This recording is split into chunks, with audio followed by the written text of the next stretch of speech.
Hello friends again, welcome back to Shadows of Revenge. First at all, tell me, where are you from the world watching my video? This is a true story, so watch till end. My name is Gerald Ollie. The first thing I noticed wasn't the missing watch. It was the silence. Silence has texture when you've lived long enough. It settles differently when something has been disturbed.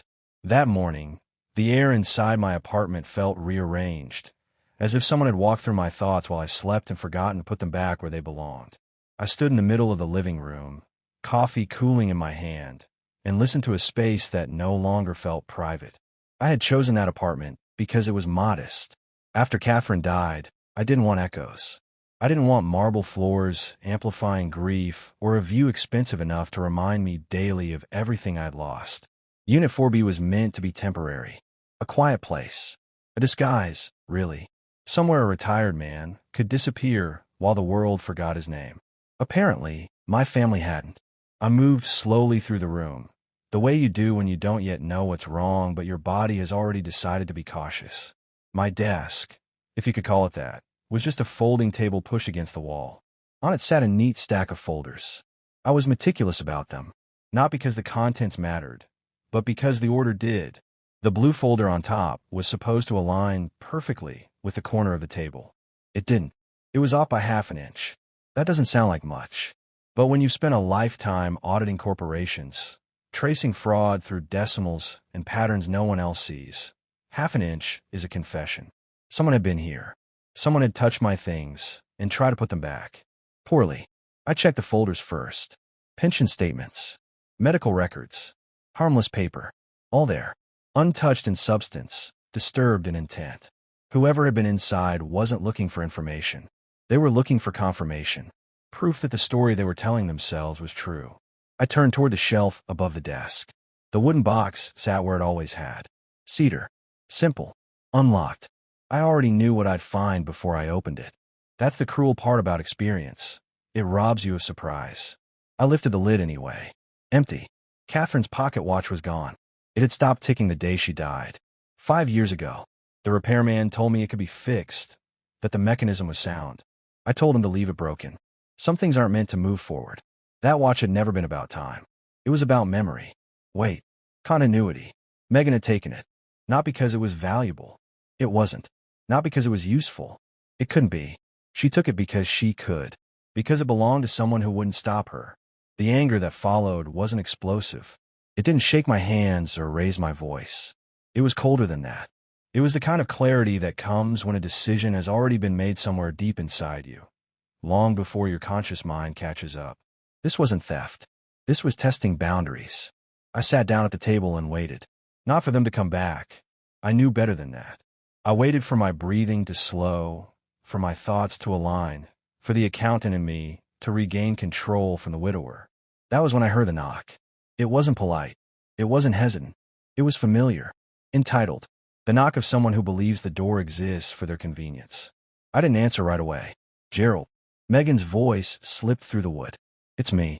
Of course it was. I opened the door slowly. She stood there smiling, eyes already scanning past me into the apartment. She didn't look at my face. She looked at my space. That was her tell. Always had been. She cataloged before she greeted, evaluated before she empathized. Just checking on you, she said lightly. Brandon said you didn't answer his texts. I hadn't. She stepped inside without waiting for an invitation. I let her. That was my mistake then. One of many. She moved through the apartment like a real estate agent, hands brushing surfaces, eyes narrowing at the lack of furniture. You should really consider moving somewhere safer, she said. This place isn't ideal. It suits me, I replied. She hummed, unconvinced. Have you eaten today? Yes. Taken your meds? I looked at her. Finally. Directly. I don't require supervision, Megan. She smiled wider. The kind of smile that pretends concern while rehearsing control. Of course not. We just worry. Brandon arrived minutes later. My son. He looked tired in a way that had nothing to do with sleep. His shoulders slumped as if he'd been apologizing his entire life, and finally ran out of words. He didn't meet my eyes. They sat at the table across from me, Megan close enough to Brandon that her knee pressed into his thigh, anchoring him. I watched the dynamic with professional detachment. She spoke first. She always did. We've been talking, she said. About the future. I waited. About what happens if something happens to you. Brandon flinched. I'm not dying, I said calmly. Megan waved a hand. No one said you were. But accidents happen. Episodes happen. Episodes. The word hung between us like smoke. Carefully chosen. Clinical. Legal. I don't have episodes, I said. Brandon finally looked up. Dad, Megan's just trying to help. Help. Another word that had lost its meaning. She's been finding things moved. Megan continued smoothly. Papers misplaced. Items forgotten. That worries us. You moved my papers, I said. She blinked once. What? My folders, I continued. They were disturbed. A pause. Fractional. But real. We were just tidying, she said. You know how you can get confused. Brandon's jaw tightened. Dad, maybe. I stood up. The chair scraped loudly against the floor. Megan startled. Brandon went still. I'm not confused, I said. And I am not incompetent. Your wife has been entering my apartment without permission, removing personal items, and constructing a narrative designed to undermine my autonomy. The room went quiet. Megan recovered first. She always did. That's a serious accusation. So is elder abuse, I replied. Brandon shot to his feet. Enough. I'm not listening to this. You should, I said. Because she took your mother's watch. That did it. Brandon turned to Megan. You said you didn't take anything. She scoffed. It was sitting out. In a box, I said. On a shelf. Closed. She crossed her arms. He doesn't even wear it. That's not the point, Brandon said weakly. Megan turned on him. Don't do this. Not now. I watched my son fold in real time. Years of conditioning compressed into seconds. He turned back to me, anger replacing guilt because anger was easier. If you keep attacking Megan, he said, we're going to have to take steps to protect you from yourself. There it was. The threat beneath the concern. Legal steps. Paperwork. Control. I'm not going to a home, I said quietly. And I'm not signing anything. Megan leaned forward, eyes cold now. Then don't make this ugly. They left soon after. Brandon slammed the door hard enough to rattle the frame. I stood alone in the apartment, listening to their footsteps fade down the hall. That was the moment. The exact moment when I understood that this was no longer about misunderstanding or miscommunication. This was about access. About keys. Physical, emotional, legal. They believed I was already gone. I went to the window and watched Brandon sit in his car, head pressed to the steering wheel. For a brief, dangerous second, I felt pity. I crushed it. Pity clouds judgment. And judgment was all I had left. That night, I didn't sleep. I made lists instead. Not of revenge. Of facts. Dates. Times. Patterns. The way Megan moved objects just enough to make me doubt myself. The way she photographed documents under the guise of helping. The way Brandon repeated her words as if they were his own thoughts. By morning, the numbers were clear. They weren't waiting for me to die. They were preparing for me to disappear. And that meant it was time for me to move first. Not away. Up. Because when family believes you're already powerless, the most dangerous thing you can do is let them keep believing it. Disappearing is easy when people have already decided you don't matter. I packed my suitcase slowly, deliberately, the way you do when every object feels like evidence of a life you're about to abandon. Not because you're afraid, but because you're finished pretending. I took only what couldn't be replaced. My toothbrush, a single change of clothes, Catherine's photograph, and a notebook where I'd been documenting Megan's intrusions with the patience of a man who once made a living proving intent. The apartment looked stripped by the time I finished. Cold. Anonymous. Like a hotel room after checkout. That was intentional. I wanted absence to greet them. Absence invites assumptions. Before I left, I opened my laptop and checked the feed one last time. 3 days earlier, I'd installed a hidden camera inside the hallway light fixture outside Unit 4B. Wide-angle lens. Secure uplink. Enough distortion to make faces look slightly warped, which felt appropriate. I hadn't done it out of paranoia. I'd done it because numbers never lie, and people do. Megan was already there. She stood pressed against the wall beside my door, hoodie pulled tight around her face, eyes unblinking. She wasn't hiding. She was waiting. Her chest rose and fell quickly, like she'd been running. Or hunting. I watched greed wash over her in visible waves. It changed her features, pulled her lips back slightly from her teeth. She looked less like my daughter-in-law and more like a stranger who had memorized my routines. She pulled out her phone, typed fast. I didn't need to read the message to know what it said. He's gone. The money is here. We have to move now. Her hand lifted, hovering over my doorknob. For a second, just one, I thought she might break in immediately. End the story early. Force my hand. She stopped herself. Megan was reckless, but she wasn't stupid. She knew a safe hadn't arrived yet. She knew she needed something solid to steal, something heavy enough to justify the risk. She turned and ran for the stairs. I closed the laptop and sat back, nausea curling in my stomach. It's one thing to suspect betrayal. It's another to watch it unfold with this level of certainty. She hadn't hesitated, hadn't worried about my safety, hadn't considered what carrying that much cash might do to an old man's heart. She only saw a payday. I locked the apartment behind me and took the stairs up. I didn't use the elevator. Elevators record things. Stairs forget. The penthouse door closed with a soft, final sound. Up there, 40 floors above the street, silence had weight again. The kind money buys. The kind that insulates you from desperation. I unpacked nothing. I went straight to work. The movers arrived the next morning with the safe. It was enormous. Black steel. Industrial hinges. GPS enabled. The kind of thing that suggests importance simply by existing. I had it bolted directly into the concrete floor of Unit 4B, dead center, like an altar.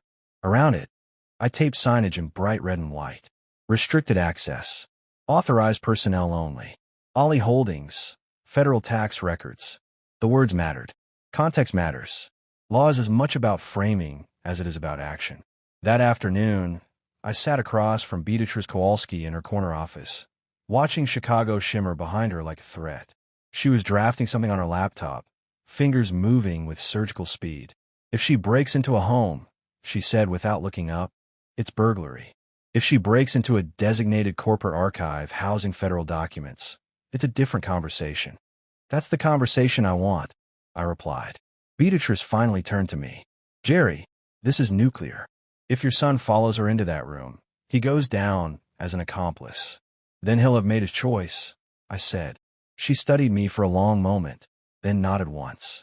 Fine. I'll classify the unit as a Level 3 secure storage facility. Signage needs to be visible. No ambiguity. Of course, I said. The trap wasn't emotional. It was procedural. Back in the penthouse, I watched the feeds like a man watching weather patterns. Predictable. Inevitable. At 9 a.m., the elevator doors opened on the 4th floor. Megan burst out first, practically running. Workout clothes. Hood up. She looked over her shoulder, then at my door. Brandon followed, pale, already defeated. She tried the key. It didn't turn. I'd changed the cylinder 3 hours earlier. Her face twisted. She rattled the handle. Kicked the door once. Screamed at Brandon. I couldn't hear the words, but I didn't need to. He changed the locks. She pulled out her phone, searching. Locksmiths. She paced like a caged animal, while my son leaned against the wall, shrinking into himself. The first move had failed. Good.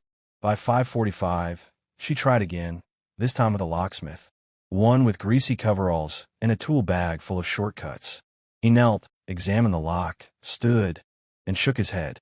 Cannot do it. She tried to bribe him. He noticed the camera. Left. Diplomacy was over. 2 hours later, they returned with tools. A wrecking bar. Bolt cutters. A drill. They staged in the vacant unit across the hall, waiting for night. Waiting for the building to sleep. I picked up my phone. Chief, I said when he answered. It's Gerald. There was a pause. Your own son. He's holding the bolt cutters, I said. Another pause. Longer this time. If I send a team, he warned, there's no walking this back. I know, I replied. When they finally entered Unit 4B, it was after midnight. The room was empty except for the safe.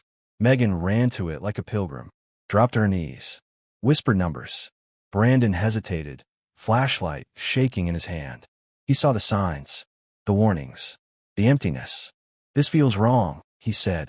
She tore the sign down. Decoys, she spat. It's inside. She demanded the drill. He handed it over.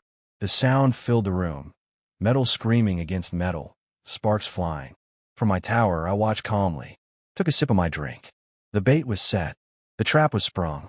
And when the lights came on, blinding, surgical, unforgiving, I pressed the button that summoned the truth. Because greed loves darkness. But justice requires light. The drill screamed like something alive. It wasn't just noise. It was desperation given a voice. High-pitched, metallic, relentless. It filled the hollow apartment and drowned out every remaining warning Brandon's conscience was trying to send him. Megan leaned into the safe with her full weight, shoulders locked, jaw clenched, eyes feral. Sparks burst and skittered across the concrete floor like fireflies fleeing a forest fire. From 40 floors above them, I watched in absolute silence. The safe didn't move. It didn't yield. It absorbed the attack the way truth absorbs lies, without reacting. Its small red GPS light blinked steadily, a patient heartbeat in the gloom. Thump, thump, thump. Megan paused to wipe sweat from her forehead, leaving a streak of grime across her cheek. She was breathing hard now, not from effort alone, but from anticipation. She believed she was seconds away from salvation. Almost there, she panted. I can feel it. Brandon stood behind her, flashlight trembling in his hand. The beam wandered over the walls, the bare floor, the warning signs she'd torn down and discarded like trash. The room felt wrong to him now, too empty, too deliberate. Megan, he said quietly, fear finally breaking through his obedience. Listen to me. This isn't right. The apartment's empty. The signs, the lock. This is a setup. She didn't turn around. She didn't slow down. She revved the drill again, harder this time, forcing the bit against the steel near the dial. The sound rose into a mechanical shriek that made my teeth itch even through the speakers. It was the sound of entitlement trying to overpower reality. I leaned back in my chair and took a measured sip of my drink. Down there, she thought she was winning. She thought she was drilling into a fortune. What she was really drilling into was a legal boundary she didn't even know existed. On the hallway monitor, movement. 6 figures in black, tactical gear flowed out of the stairwell like shadows given form. Boots silent on carpet, faces hidden behind visors. One carried shield. Another held a battering ram. At the rear walked Chief George Miller, trench coat open, expression carved from granite. They stacked outside the door of Unit 4B and waited. Megan didn't hear them. The drill had consumed her world. Brandon didn't hear them either, his attention locked on the safe, on the fear crawling up his spine, on the knowledge that something irreversible was happening and he was too weak to stop it. I leaned forward and pressed the button. The lights didn't flicker on. They detonated. High-intensity halogen work lights flooded the room from every corner of the ceiling, turning night into interrogation. Shadows vanished. Dust in the air froze like evidence caught mid-fall. Megan screamed. The drill clattered from her hands and skidded across the floor. She staggered backward, hands flying up to shield her eyes, blinded by sudden truth. "What the hell?" she shrieked. That was when the door exploded inward. The battering ram struck once, twice, and the reinforced frame gave way with a splintering crack that echoed like a gunshot. The door slammed against the wall, plaster raining down. "Police! Get on the ground! Now!" The command filled the room, amplified, inescapable. 6 officers surged inside in perfect synchronization, weapons raised, voices overlapping into a wall of authority designed to break resistance before it began. Megan froze, still clutching the crowbar she'd picked up without realizing it. To them, she wasn't a daughter-in-law chasing an inheritance. She was a suspect armed with a 36-inch steel bar, standing over a drilled safe in a secured corporate archive. Drop the weapon. A red laser appeared on her chest, right over her heart. She looked down at it. In that instant, greed finally collided with consequence. Her bravado shattered.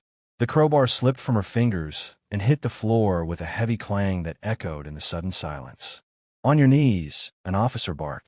"Cross your ankles. Don't move." She sank down, shaking violently. 2 officers were on her immediately. One kicked her legs out from under her, sending her face first into the dusty floor she'd once complained about. A knee pressed in her back. Her arms were yanked behind her. "You're hurting me," she wailed, voice muffled against concrete. "I didn't do anything. This is my father-in-law's apartment. I watched from my tower, unmoving. Brandon collapsed. He didn't wait to be tackled. The moment the first officer crossed the threshold, he dropped to his knees, curled into himself, hands laced behind his head like a man surrendering to a firing squad. "Please don't shoot," he sobbed. "I didn't want to do this. She made me. It was her idea." "Shut up, Brandon." Megan screamed, twisting her head to glare at him, venom replacing terror. Two more officers hauled him to his feet. He was dead weight, limbs slack, eyes empty. They pushed him against the wall and searched him quickly, methodically. Wallet, keys, phone, all dumped onto the floor. "Room secure," one officer called out. Chief George stepped forward, surveying the damage. The shattered door. The drill bit snapped off in the safe style. The torn signage scattered across the floor.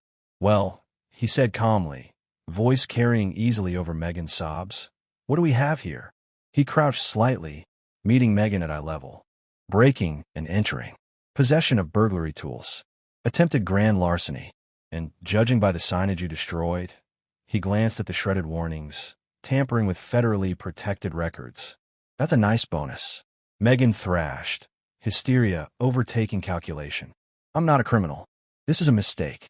My father-in-law is senile. He forgot he moved." George raised an eyebrow, checking on his property with a drill and a crowbar at 2 in the morning. "It's our money," she screamed. $500,000. He stole it from us. It's our inheritance."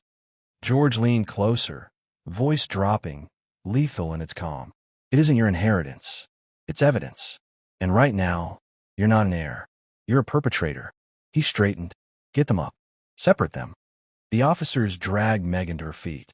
She was unrecognizable now, hair wild, clothes filthy, eyes frantic. She looked at Brandon as they pulled her toward the door.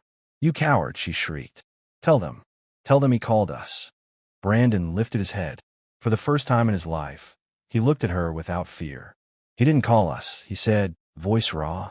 "He texted me goodbye. You brought the drill. You broke the door. I told you to leave." Her scream was cut off as an officer shoved her into the hallway. Her threats echoed down the stairwell, hollow and powerless. Brandon followed, head bowed, shoulders crushed under the weight of his own choices. As he passed the camera in the light fixture, he stopped. He looked up. "Dad," he whispered. The officer pushed him forward. "Keep moving." The room emptied. Chief George stood alone for a moment, taking it all in. He looked up at the camera and nodded once. "Clear." I turned off the monitors. The silence returned, heavier than before. It was over. The trap had closed. The wolves were caged. But victory didn't feel like triumph. It felt like amputation. I stood and walked to the private elevator, catching my reflection in a mirrored panel. Tie straight. Suit crisp. A man who looked like a CEO, not a victim. And yet, somewhere deep in my chest, something irreplaceable had been cut away. Because justice doesn't restore what betrayal destroys. It only stops the bleeding. Morning arrived without ceremony. No sirens. No reporters. No vindication dressed up as relief. Just light, slipping through the tall windows of the penthouse, landing softly on furniture that had never felt like home. I stood there longer than necessary, watching the city wake up beneath me, wondering how something so loud could end in something so quiet. Justice, I learned, doesn't announce itself afterward. It leaves you alone with what's left. By noon, Beatrice called. "They're both being charged," she said, voice steady, professional. "Your daughter-in-law's facing the heavier list. Prior planning, tool acquisition, destruction of property." She talked. A lot. It didn't help her. "And Brandon?" I asked. A pause. Short. Careful. He tried to distance himself. Claimed coercion. But intent is documented. The texts. The footage. He knew. I closed my eyes.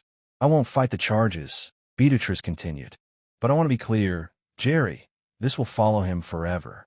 Jobs, credit, housing, everything." "I understand," I said. When the call ended, the apartment felt larger. Emptier. I poured myself a drink I didn't want and sat at the table facing the window. 40 floors up, the world looked small, manageable. That illusion used to comfort me. Now it just felt distant. 2 weeks later, Brandon asked to see me. The request came through his public defender.